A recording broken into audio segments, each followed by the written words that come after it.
Allah yang menjadikan langit dan bumi, Allah yang terus bergerak membawa kami kepada kemenangan. Amin. Kami mengucap syukur pada pagi hari ini kami boleh ada di tempat ini. Kedapatan kami sehat, masih boleh bernafas, semua karena kebaikan-Mu Tuhan. Oleh karena itu pada pagi hari ini kami mau dedikasikan hidup kami hanya kepada-Mu. Kami siap untuk ditegur oleh firman-Mu, supaya kami makin berkenan di hadapan-Mu, memiliki karakter Kristus dalam hidup kami. Hamba tahu hamba tidak ada apa-apanya. Oleh karena itu Tuhan, rendahkan hamba-Mu di tempat ini. Biarlah Engkau yang ada semakin hari semakin besar bagi kehidupan kami. Yang siap untuk mendengarkan firman sama-sama katakan amin. Tuhan Yesus berkati. Silakan duduk Bapak Ibu. Saya buka masker saja karena semua sudah turun ke bawah.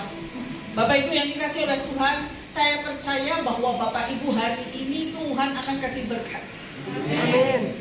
Katakan kanan kiri, saya pulang akan membawa berkas-berkasnya.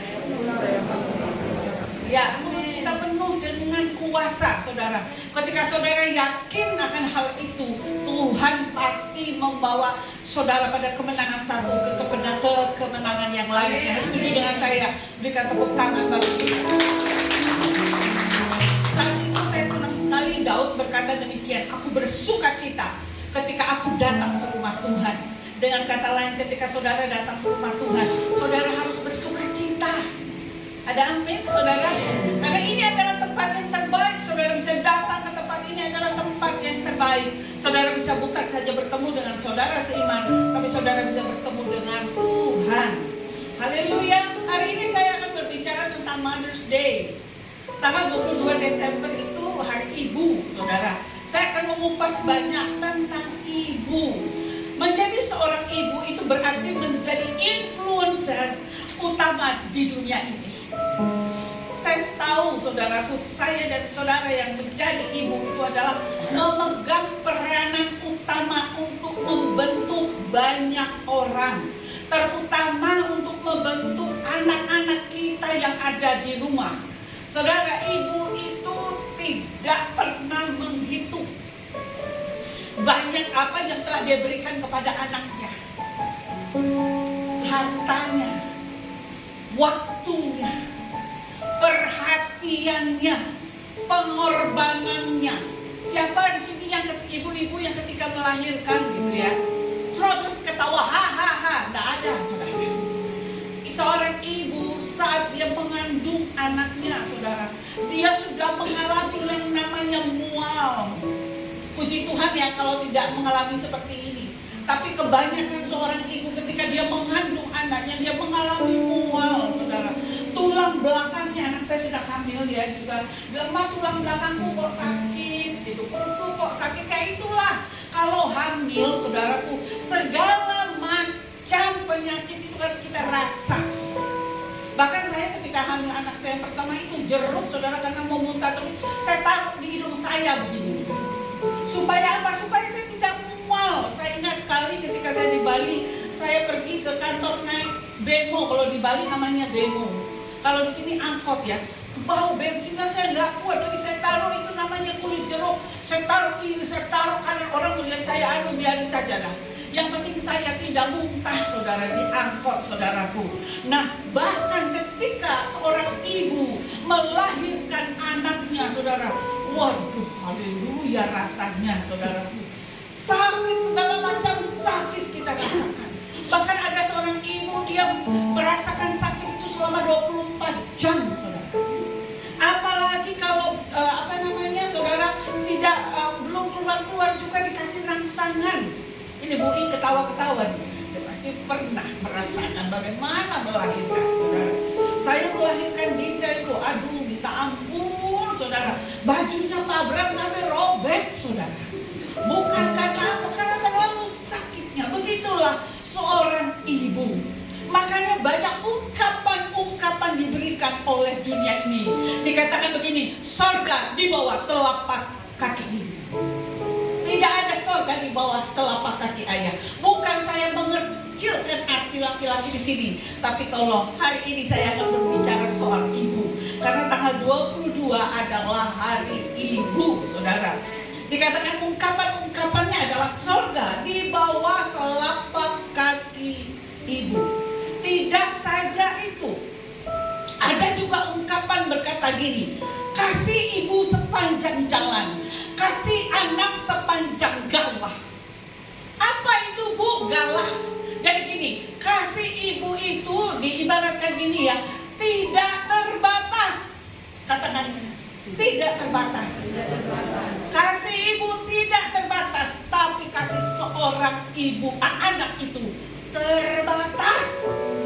Makanya ada pepatah juga berkata demikian, seorang ibu dapat merawat 10 anaknya, tetapi 10 anaknya belum tentu bisa merawat satu ibunya. Ya atau ya saudara? Ya. Kita menyebut pusat pemerintahan itu apa? Ibu kota. Tidak ada bapak kota.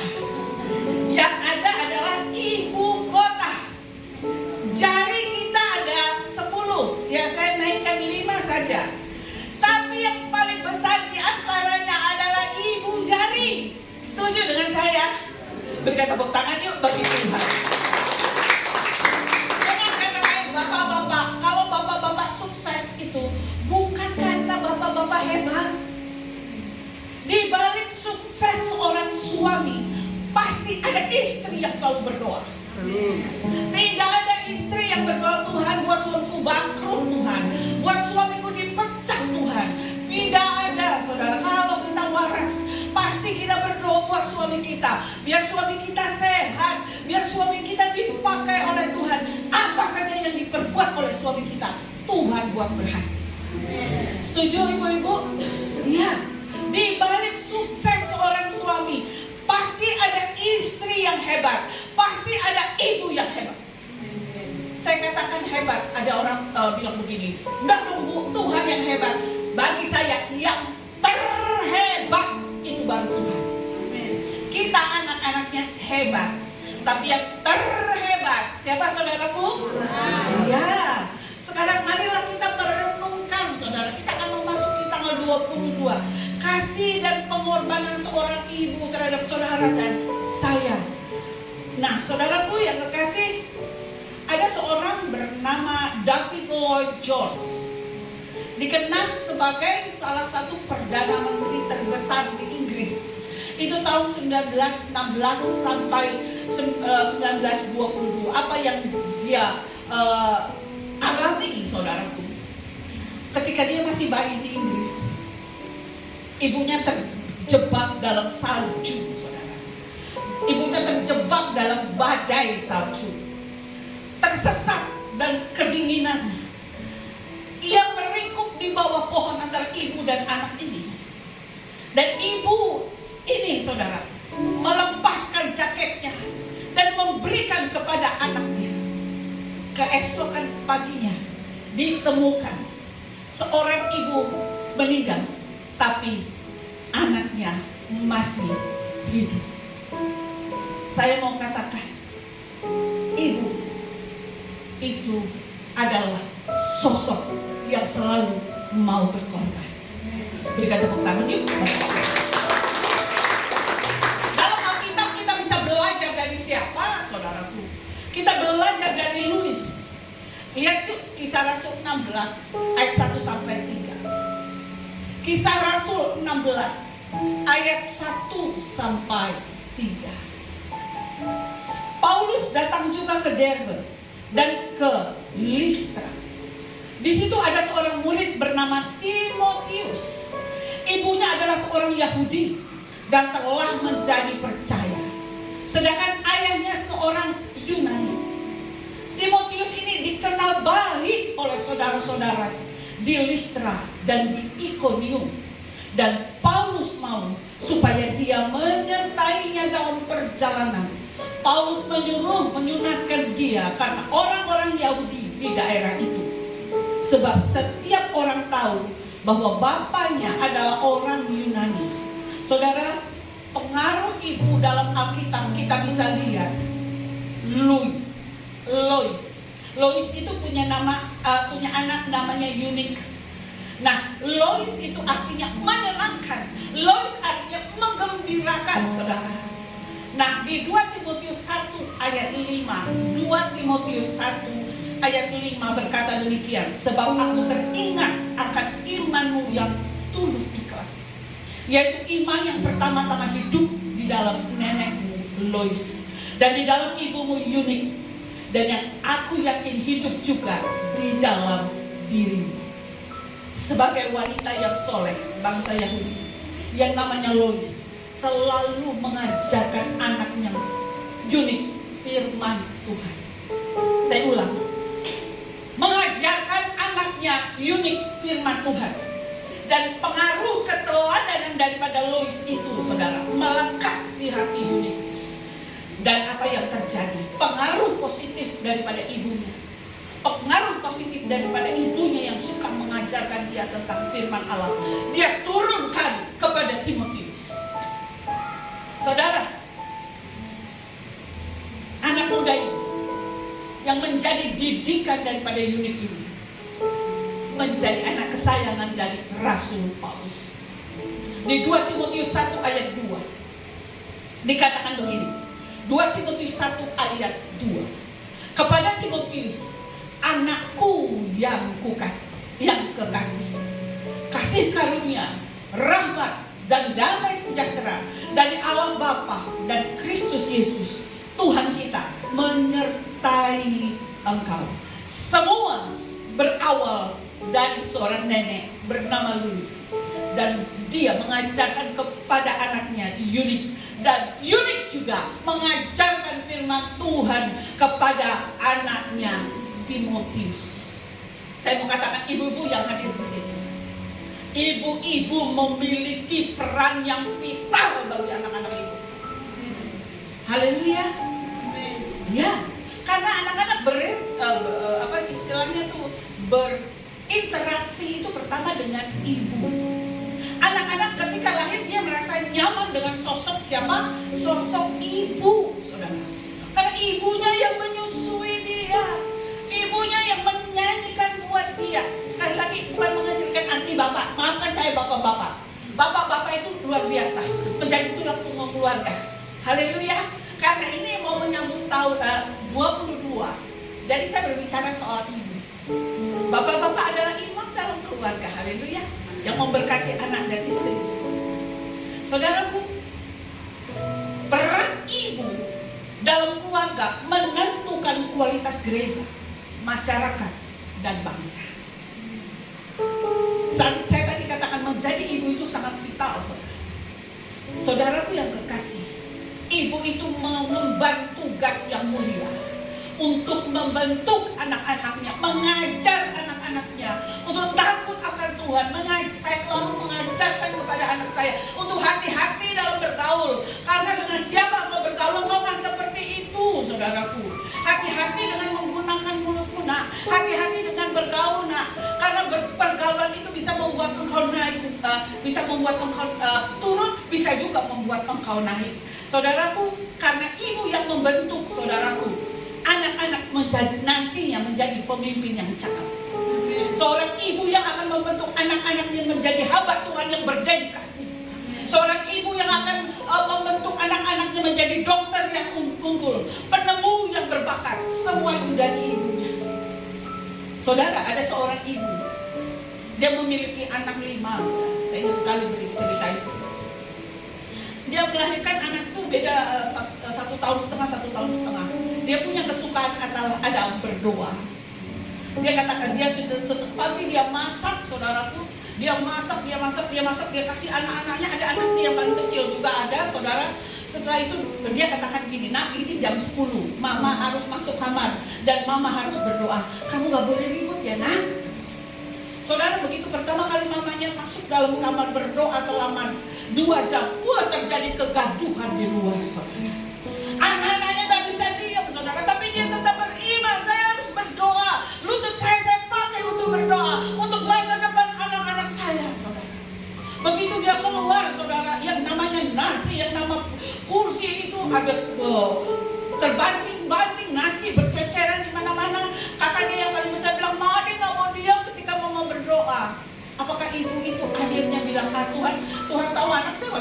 kecil Tuhan. Ketika saya berdoa saya nggak tenang. Tidak, dia lakukan itu saudara. Dia masak buat anak-anaknya, dia siapkan susu buat anak-anaknya, dan dia masuk lagi saudara ke dalam satu ruangan di rumahnya. Dan ketika dia menaikkan pujian, ketika dia berdoa di luar, dia mendengar suara lebih gaduh dari kemarin. Rasanya ingin keluar, rasanya ingin mengatakan Tuhan tahu keadaan anak-anak saya di luar, tetapi tidak dilakukan karena dia tahu malaikat Allah sedang menjaga anak-anaknya ketika dia sedang berdoa. Ada amin saudara? Ketika dia keluar dari ruang doa, didapati lebih parah keadaan daripada yang kemarin. Tapi dia tidak pernah putus asa, dia lakukan lagi saudara. Hari itu didapati dia bisa doa dalam keadaan khusyuk, dan di luar malam kudus sunyi senyap, alias tidak ada suara. Timbul di dalam hati ibu ini berkata, aduh, jangan-jangan anak saya ada apa? Jangan-jangan dia apa? Jangan-jangan kena stroke, jangan-jangan apa? Tapi dia tetap berdoa bahwa malaikat Allah pasti menjaga anaknya.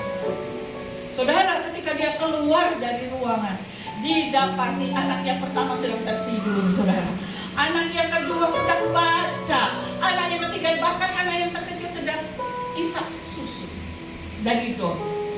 Mulai hari itu anak-anaknya mengerti bahwa setiap jam 10 ibunya harus berdoa.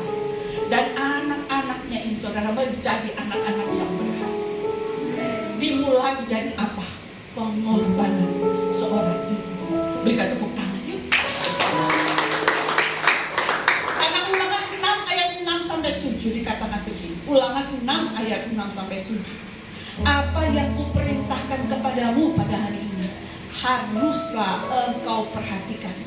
Haruslah engkau mengajarkan berulang-ulang kepada anak-anakmu dan membicarakannya apabila engkau duduk di rumahmu, apabila engkau sedang dalam perjalanan, apabila engkau berbaring dan apabila engkau bangun, sehingga anak memiliki sifat cara berpikir, cara berbicara sesuai dengan firman Tuhan dan memiliki karakter firman Tuhan. Setiap saya menyusui anak saya selalu berkata kepada anak saya, Tuhan Yesus adalah Tuhan, tidak akan pernah meninggalkan engkau. Saat saya menyusui anak saya, saat anak saya tidur, saya selalu membisikkan firman-firman Tuhan. Jangankan anak saya yang masih kecil, Bapak Abraham pun ketika tidur, walaupun rambutnya sudah mulai tipis, saya selalu tumpangkan tangan saya kepada suami saya. Saya katakan ketika dia tidur, Tuhan akan pakai engkau lebih. Tuhan akan membawa engkau menuai banyak jiwa demi hormat kemuliaan nama Tuhan. Engkau diberikan kesehatan, engkau diberikan umur panjang. Istri-istri, jangan kita sampai melewatkan hal-hal yang penting dalam hidup kita. Amin, saudara. Apa dampak dari pengasuhan dan pendidikan Lois dan Yunika? Timotius, anak daripada Yunika, menjadi seorang pemimpin. Paulus bukan mengawali pendidikan Timotius tentang firman Tuhan, tapi Paulus tinggal menuai apa yang sudah diajarkan oleh orang tua daripada Timotius. Saudaraku, Timotius itu menjadi anak rohani daripada Paulus. Paulus menyebutkan begini, Timotius sebagai satu-satunya orang yang sehati dan sepikir, yang tidak mencari kepentingannya sendiri, melainkan kepentingan Kristus. Saya mau katakan itu dasar didapati dari seorang nenek dan ibu. Berikan tepuk tangan yuk. Segala kemuliaan hormat hanya bagi Tuhan. Amsal 22 ayat 6 dikatakan, didiklah orang muda menurut jalan yang patut baginya, maka pada masa tuanya pun ia tidak akan menyimpang daripada jalan itu. Hari ini saya akan berbicara soal Hana. Saudara mungkin sudah tahu, saya akan berkata demikian kepada saudara. Ada pepatah bilang begini, saya tidak mengecilkan arti seorang, sekali lagi bapak-bapak, ya, seorang pernah berkata demikian, ketika Tuhan mau melakukan perkara yang besar, saya ulang ya, ketika Tuhan mau melakukan perkara yang besar, dia akan mendapatkan laki-laki. Oke? Tetapi ketika Tuhan mau mendapatkan perkara yang lebih besar, maka dia akan mendapatkan wanita. Kenapa saya berani berkata demikian? Ya, saya mau tanya. Tadi saya lupa bawa hadiah. Saya janji minggu depan yang bisa jawab ini saya kasih hadiah. Haleluya. Makanya dengarkan firman ini baik-baik. Saya ulang ya, seorang yang pernah berkata demikian. Ketika Tuhan mau melakukan perkara yang besar, dia mendapatkan seorang lelaki. Tetapi ketika Tuhan mau melakukan perkara yang lebih besar, dia mendapatkan seorang wanita. Tidak, saya buktikan ini. Tidak tiba-tiba bangsa Israel bisa keluar dari tanah Mesir. Dimulai dari seorang ibu. Pikir namanya siapa? Dari situ saudara akan dapat hadiah minggu depan dari sana. Dan dia melahirkan anaknya, di mana anak-anaknya disuruh dibunuh. Apa yang terjadi, saudaraku? Ya pintar, saudara. Ibu ini langsung menaruh anaknya di basket, saudara. Di dalam apa itu namanya? Keranjang. Dan dia menaruh anaknya di Sungai Nil. Saya tanya, ibu itu namanya siapa? Yang pertama dapat hadiah. Angkat tangan, jangan sebut. No. Ibunya Musa. No. Ibunya Musa. Saudara jangan sekali loh. Padahal ibu ini yang memegang peranan penting, saudara. Ibu dari Musa, sehingga apa? Bangsa Israel bisa keluar dari tanah Mesir. Dimulai dari seorang ibu itu. Siapa yang tahu nanti angkat tangan buat saya lihat kode. Iya, Daud, iya kan? Itu bermula dari Ruth. Oke? Yang ketiga, Tuhan pakai wanita yang luar biasa. Maria. Yesus datang ke dunia melalui seorang perawan bernama Maria. Pak Abraham tambahkan begini buat saya, Debbie. Kamu bisa tambahkan ini. Anak bisa lahir tanpa seorang ayah. Buktinya Maria. Tetapi anak bisa lahir oleh seorang ibu. Anak itu adalah Yesus. Haleluya. Dengan kata lain, wanita itu berharga di mata Tuhan. Berikan tepuk tangan bagi Tuhan. Yuk, bisa lihat PowerPoint ya. Terus lanjut ya. Lanjut. Ya, sebelum. Ya. Sebelumnya. Sesudah. Terus. Ya. Ibu yang hebat juga memiliki masalah yang hebat. Saya mau katakan kenapa Maria ketika malaikat Allah turun kepadanya, dikatakan ia akan mengandung seorang anak. Saudara, apa resiko daripada Maria? Dia siap dirajam. Karena zaman dulu kalau ketahuan hamil di luar nikah, hukumannya adalah mati. Tapi Maria siap untuk melakukan itu. Tadi ibu daripada Musa. Rupanya saudara belum dapat namanya ya. Gak ada yang angkat tangan, saudara. Itu pun dia berani, saudara, mengambil resiko. Ruth, ketika suaminya meninggal, dia berkata kepada Naomi, saya akan ikut engkau. Allah pula Allah. Wow, dia berani melalui masalah. Karena dia tahu Naomi bukan orang kaya, Naomi orang miskin. Tapi Naomi berani, tapi Ruth berani. Oke, kita lihat selanjutnya. Saya akan berbicara soal ini. Next. Ya. Saudara yang terkasih di dalam nama Yesus, ini adalah hasil daripada fotografer Kanada yang berhasil memenangkan award untuk kategori Best Photo Decade tahun di Jepang, saudara. Di balik cerita foto ini, jadi gini, ada cheetah yang sedang mengincar 2 anak daripada rusa untuk dibunuh dan dimakan, saudara. Ibunya tahu, saudara, bahwa cheetah itu sedang mengincar 2 anaknya. Apa yang dilakukan oleh ibu ini? Ibu ini mencari perhatian dari cheetah ini, sehingga apa yang terjadi? Cheetah ini tidak lagi mentargetkan 2 anaknya, tapi mentargetkan ibu ini dan ibu daripada rusa ini. Saudara bisa lihat, seakan dia berkata kepada anaknya, lari, lari. Dan cheetah ini mengejar ibunya. Saudara bisa lihat di foto ini, tidak ada perlawanan sedikit pun dari rusa ini. Dia menatap dari jauh. Anak-anaknya bisa selamat dan meloloskan diri. Itulah seorang ibu. Saat semua jiwa raga dia berikan hanya untuk anak-anak. Berikan tepuk tangan yuk. Haleluya, kita lihat yuk. Selanjutnya, next. Bukan, atasnya lagi. Terus, atasnya lagi. Terus.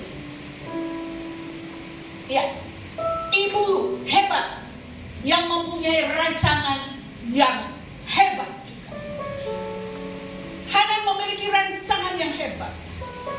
Ketika itu saudara, dia datang ke bait Allah untuk berdoa. Dia memiliki madu bernama Penina, di mana Hana tidak memiliki anak, saudaraku. Zaman dulu tidak memiliki anak itu dianggap tidak bagus lah istilahnya. Dia berdoa, saudaraku. Dan dia bernasar begini di 1 Samuel 1 ayat 11. Dia kata begini, kemudian bernasarlah ia, katanya, Tuhan semesta alam, jika sungguh-sungguh engkau memperhatikan sengsara hambamu ini dan mengingat kepadaku dan tidak melupakan hambamu ini, tetapi memberikan kepada hambamu ini seorang anak laki-laki, maka aku akan memberikan dia kepada Tuhan untuk seumur hidupnya, dan pisau cukur tidak akan menyentuh kepalanya. Ketika dia berdoa, dianggap mabuk oleh Eli, saudara. Tapi Tuhan mengingat Hana. Dan ketika dia hamil, saudara, tentu dia senang. Ketika dia hamil, dia menanti-nantikan sekian lama anak yang dia istilahnya tidak bisa dikeluarkan satu-satu. Ya. Saya sudah rancangkan dikeluarkan satu-satu. Gambarnya. Oke. Saudaraku yang kasih, kalau nggak bisa nggak apa-apa, makasih kali. Dia pasti senang, Hana pasti senang ketika dia mengetahui dia hamil. Ibu mana yang tidak suka? Ibu mana yang tidak senang ketika dia mengetahui bahwa dia akan memiliki anak? Saudara, ketika anaknya lahir, saya percaya yang namanya Hana tambah senang, saudara. Apalagi saat dia menyusui anaknya, ada kontak batin antara dia dan anaknya. Apalagi anaknya lucu gitu, saudara, yang menjadi penghiburan bagi Hana. Saudara, ada 2 di Alkitab ketika saya baca, saya selalu nangis terseduh-seduh. Yang pertama Yusuf. Ketika Yusuf bertemu dengan saudaranya, dia harus mengampuni saudaranya. Itu saya nangis. Yang kedua Hana. Saudara, dia nunggu begitu lama. Dan saya percaya anaknya tuh menggemaskan, dan dia sudah menyatu dengan anaknya. Dan ketika dia sampai gitu ya, nggak menyusui lagi ya, saudara, dia ingin akan jadi. Saya seorang ibu. Bagaimana dipisahkan dengan anak itu nggak gampang loh, saudara. Apalagi ketika anak itu masih kecil. Dia datang ke Imam Ferry. Saudara bisa lihat gambar. Itu anak kita.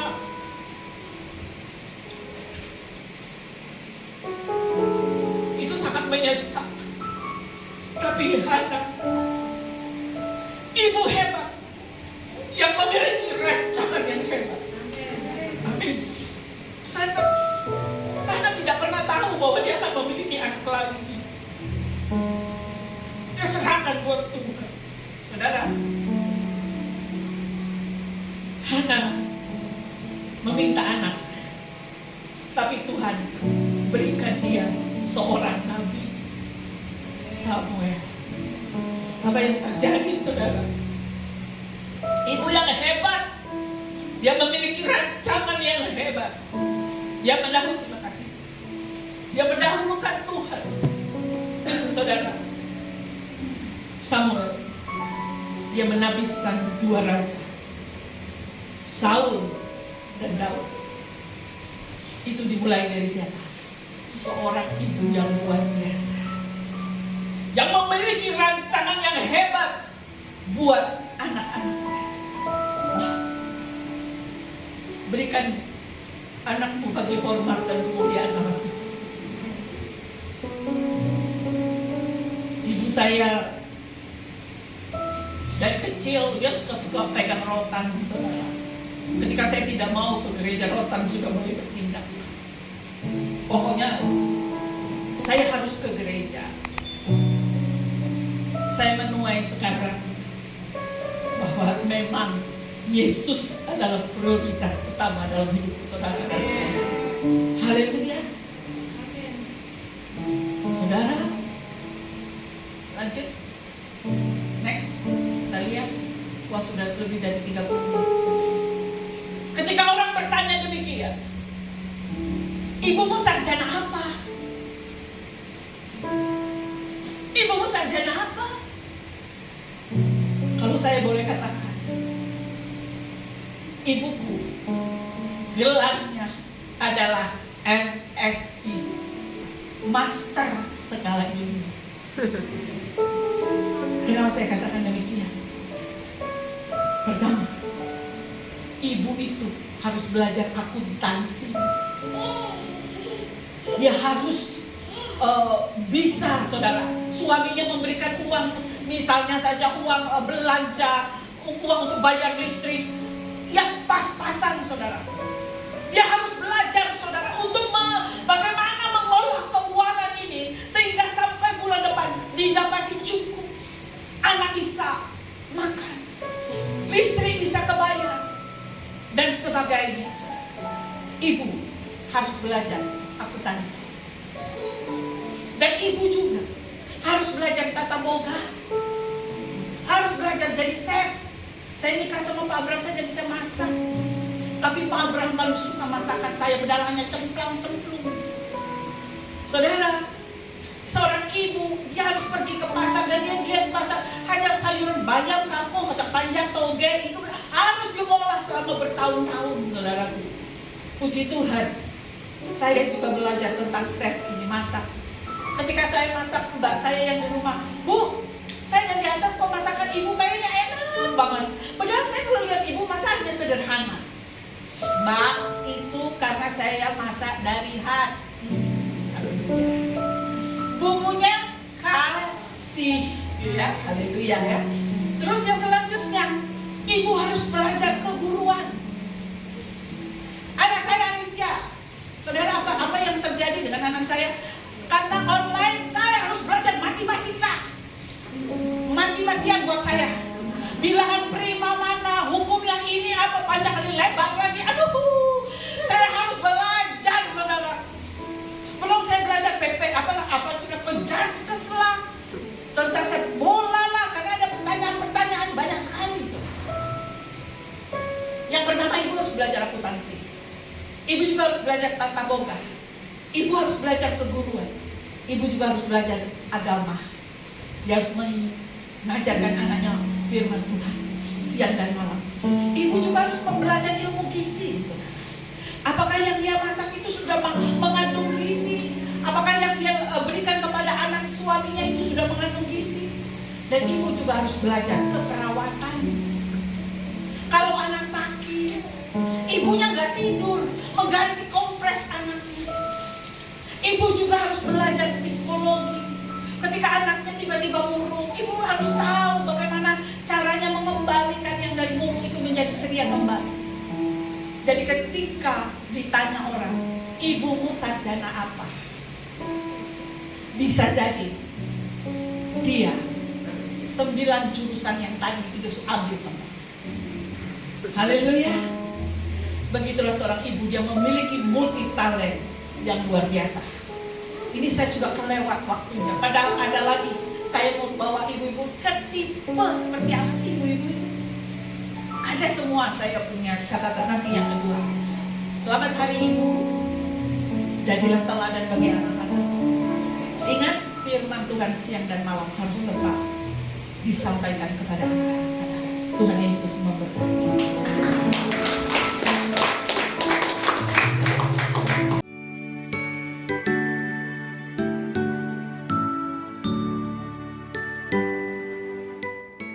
Shalom saudara, saya yakin kita bersuka cita karena Natal.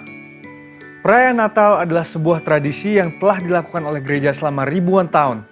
Dari permulaan abad ke-5 Masehi, umat Kristiani memperingati kelahiran Yesus Kristus, Tuhan dan Juru Selamat manusia yang datang dan lahir ke dalam dunia, yang pada umumnya dirayakan pada tanggal 25 Desember.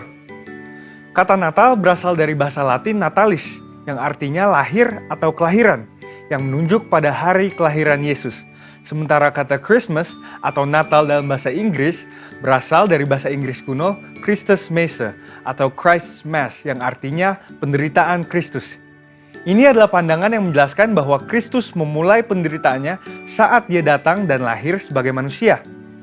Semua karena begitu besar kasihnya bagi umat manusia sehingga dia meninggalkan segala kemuliaan yang dia miliki dan lahir di palungan yang hina.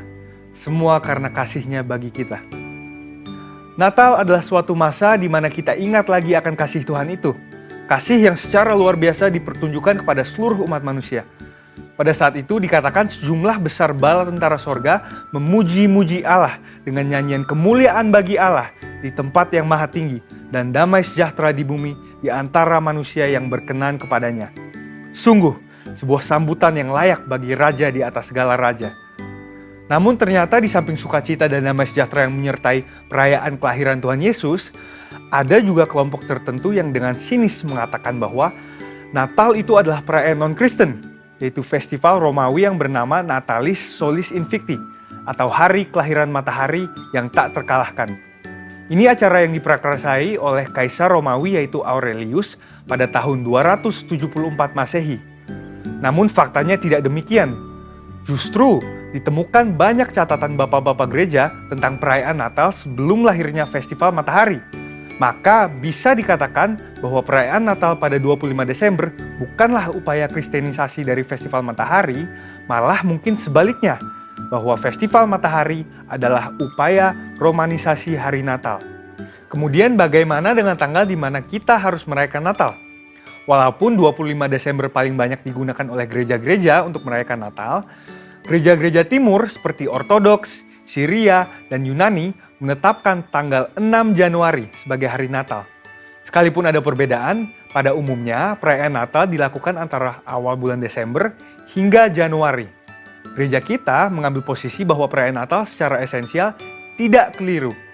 Pandangan yang mengatakan bahwa perayaan Natal adalah hal yang tidak boleh dilakukan karena tidak ada perintah yang tertulis di dalam Alkitab adalah pendapat yang tidak tepat. Jangan sampai kita memaksakan penafsiran yang ayatiah atau literal sehingga apabila tidak ada ayat pendukungnya maka dianggap keliru dan tidak boleh dilakukan. Padahal secara esensial justru Alkitabiah. Merayakan, menceritakan, mengingat, dan mewartakan kehidupan Yesus dimulai dari kelahirannya hingga kenaikannya justru adalah hal yang harus dilakukan oleh gereja dalam memuridkan jemaat dan memberitakan Injil Kristus. Perayaan Natal oleh gereja justru selalu menjadi momen yang baik untuk menyegarkan jiwa dan iman umat Tuhan dan momen untuk menceritakan kasih Tuhan yang luar biasa kepada dunia bahwa Bapa mengutus anaknya Kristus Yesus datang ke dunia menjadi sama dengan manusia untuk menebus manusia dari dosa-dosa mereka. Perayaan Natal artinya memuliakan Allah, Gloria Dei, memberitakan firman Allah, Verbum Dei, dan melaksanakan misi Allah, Missio Dei. Demikian juga mengenai tanggal perayaan Natal, gereja kita tidak memandang perayaan Natal mutlak harus diadakan pada tanggal 25 Desember, selama esensi dari perayaan tersebut adalah untuk memperingati kelahiran dari Tuhan Yesus. Jadi, upaya-upaya untuk mendiskreditkan hari Natal justru adalah upaya-upaya untuk memecah belah umat Kristen dan untuk menghalangi pemberitaan tentang kedatangan Kristus yang pertama kali dan rencana karya keselamatannya. Natal sendiri sekarang sudah menjadi satu season yang dirayakan oleh banyak orang, baik orang percaya maupun tidak percaya. Jika orang percaya bersukacita karena perayaan kelahiran Sang Juru Selamat, orang-orang yang tidak percaya yang juga ingin mendapatkan kegembiraan yang sama dalam musim ini tidak mau melibatkan Kristus di dalamnya. Salah satu contoh yang paling ikonik berhubungan dengan hal ini adalah sosok Santa Claus. Sosok ini dipakai oleh banyak orang yang ingin mendapatkan kegembiraan Natal tanpa melibatkan Kristus atau kisah mujizat kelahirannya. Dan meskipun tidak ada yang salah dengan membagikan hadiah pada saat Natal untuk orang-orang yang kita kasihi, meskipun tidak ada yang salah dengan menyalakan lilin untuk merayakan hari Natal, dan meskipun tidak ada yang salah dengan memasang pohon Natal sebagai dekorasi atau ornamen Natal, yang penting untuk dimengerti adalah bahwa tidak ada sosok, ornamen, atau tradisi yang boleh menggantikan arti dan tujuan sesungguhnya dari hari Natal, yaitu untuk memperingati hari kelahiran Tuhan dan Juru Selamat kita, Yesus Kristus, yang merupakan hadiah terbesar bagi kita semua. Dengan itu, biarlah dengan merayakan Natal, kita diingatkan bahwa terang Kristus itu tetap ada dalam hidup kita, dan bahwa kita tidak menjalani kehidupan ini sendirian, tetapi bersamanya. Dan di tengah kesulitan apapun yang mungkin ada di hadapan kita saat ini, kiranya hal ini tidak meredupkan semangat dan sukacita kita dalam merayakan Natal. Sesuai dengan tema Natal kita, Immanuel, Allah menyertai kita. Kiranya damai dan kasih Allah terus menyertai kita selama bulan yang spesial ini. Saudara, untuk penjelasan lebih lengkapnya dari tim teologi kami, silahkan buka link yang ada di atas atau scan QR Code yang tersedia. Tuhan Yesus memberkati kita semua berlimpah-limpah, dan selamat Natal.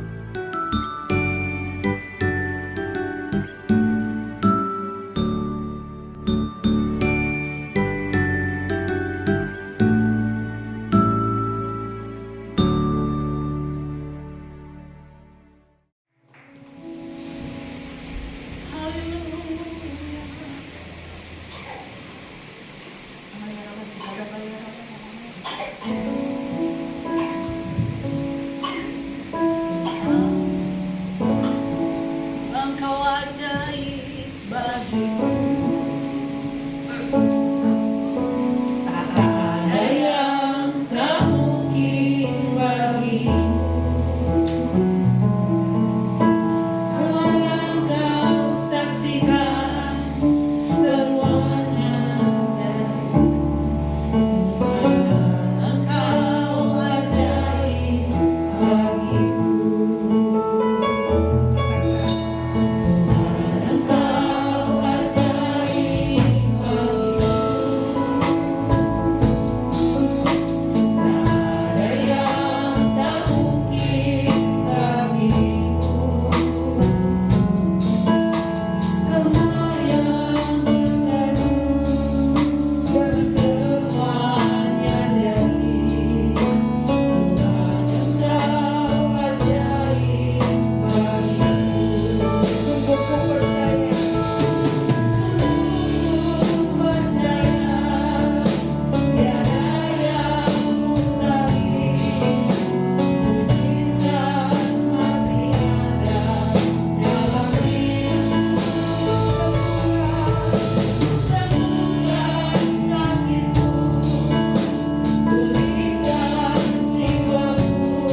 Kita sudah mendengarkan firman hari ini. Apa yang sedang terjadi dalam keluarga? Jika engkau menjauh dari Tuhan, ada kesempatan mendekat kepada Tuhan. Ketika kita kurang mengajarkan anak kita tentang firman Tuhan, masih ada kesempatan untuk mengajari anak kita. Mungkin kita bukan menjadi ibu yang sempurna, tapi marilah kita tetap berproses. Kita tetap belajar menjadi ibu yang sesuai dengan kehendak Tuhan. Tuhan Yesus berkati setiap ibu-ibu yang ada di tempat ini. Berikan kekuatan, berikan hidup, berikan kesehatan, sehingga ibu-ibu di tempat ini menjadi ibu-ibu yang hebat, yang mengasihi Tuhan dan menghantar anak-anak mereka menjadi anak-anak yang hebat, yang memuliakan Tuhan, yang mendahulukan Tuhan. Terima kasih Tuhan, firman-Mu sudah kami dengar, dan kami percaya setiap firman yang keluar dari mulut Allah tidak pernah kembali dengan sia-sia. Mari saudaraku, pulanglah dan terimalah berkat yang asalnya daripada Tuhan. Jika engkau sungguh-sungguh mendengarkan firman Tuhan hari ini, tidak saja engkau pandai mendengar, tapi ketika engkau melakukan dalam hidupmu sehari-hari, maka engkau akan jadi kepala bukan ekor. Naik tidak turun. Kasih daripada Allah Bapa, Putra, kasih daripada Roh Kudus turun atas saudara dari hari ini sampai selama-lamanya. Yang diberkati sama-sama